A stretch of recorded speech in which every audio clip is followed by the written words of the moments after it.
Le but également, c'est de ne pas faire fuir les annonceurs. J'ai relevé, puisque vous en parliez, cette phrase de Thierry Tulier. Enfin non, je l'avais relevé, mais vous en avez parlé maintenant. Oui. Le patron de l'info de TF1, il a dit « L'objectif, c'est d'être plus performant en audience et plus attractif pour les annonceurs. » Pourquoi pas? Mais pourquoi pas? Mais vous avez vu, c'est Mémona qui dit la chose avant moi. Mais je ne pensais pas qu'un reportage puisse être attractif pour un annonceur. Je pensais que les reportages, le choix des sujets, obéissaient à son objectif propre.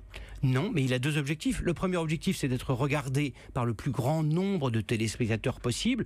Et puis, effet incident, j'imagine qu'avant ou après, il y a des publicités sur une télévision commerciale. Parce que ça rassemble la société. Mais évidemment. De même qu'il y a, j'imagine, un peu de pub avant le journal de 20h de TF1, quand il y a 6 millions, ou hier soir, il y avait 7 millions de téléspectateurs avant le journal d'Anne-Claire Coudray. J'imagine qu'il y avait un peu de pub, comme il y en avait sur le service public. Et alors, un son de vous, une image qui a été relevée entre le journal et le 20h le mag, il y a un écran publicitaire, et voici comment, le premier jour, vous l'évoquiez. C'est la fin de ce journal. Je vous retrouve dans une courte minute pour votre mag.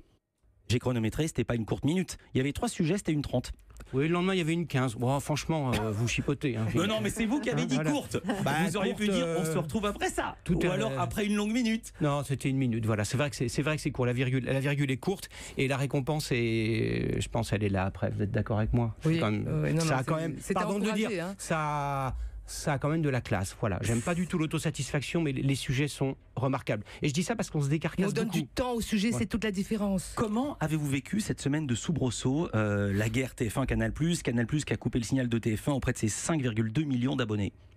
Je l'ai vécu comme vous l'auriez vécu à Europe 1 si on vous avait coupé un tiers de vos émetteurs pendant une semaine, quoi. Ouais. C'est-à-dire que les chiffres n'ont plus grand sens. Et vous remerciez infiniment ceux qui, malgré tout, arrivent à rebidouiller leur décodeur pour vous regarder. Est-ce que vous vous êtes dit, on va reporter d'une semaine, ou de 2 semaines, ou de 3 semaines, le lancement de le 20h le mag, pour qu'il ait toute la surface que vous souhaitiez lui donner? Non, jamais. On a discuté avec Thierry Tulier, mon patron, et on s'est dit, non, on se prépare depuis des semaines et des mois, on fait des répétitions à toute heure du jour, on affine, on refait, on travaille la maquette. Voilà, la fusée va décoller, quoi. On va parler tout à l'heure de la langue française avec Mémona Interman. Question de vocabulaire. Pourquoi ce titre, le 20h le mag, le redoublement d'articles comme dans la notée, la notée?